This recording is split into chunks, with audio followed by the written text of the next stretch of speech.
Humor me for a moment and close your eyes. Imagine yourself in total darkness, no sun, no moon, not even the light of stars. You find yourself in complete and total darkness. Around you, you hear the wind blowing through the trees, wolves and coyotes howling in the distance, and rustling in the tall grass as critters scurry about. This is your existence.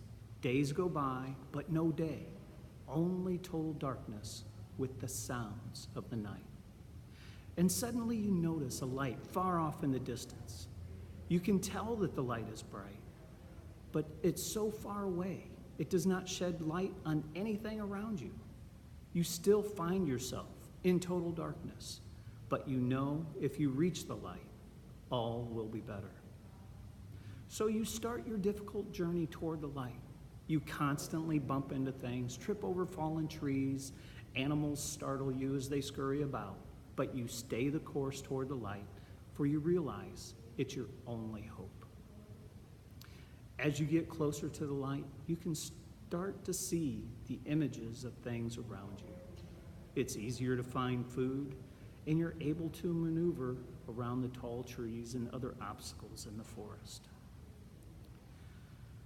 As your journey toward the light continues, you are able to see the world around you now, for you find yourself more at peace. You still step in a hole now and then, but it's not because you can't see, but because you have been distracted by the beauty of what's around you. You may open your eyes now. I think there comes a time in all of our lives when we suddenly see that light, when it becomes so clear to us that Jesus is the way. And in that moment, we make a commitment to ourselves that we will lead our lives in a way pleasing to God. But in that personal journey toward the light, we get distracted by the things in this world, and some of our old sinful ways creep their way back in. And this doesn't mean that the things of the world are necessarily bad, but what makes them bad for us is when we put our focus on those things and we take our eyes off of that path toward the light. The journey toward the light needs to be our focus, always needs to stay our focus. So how do we stay focused on that light?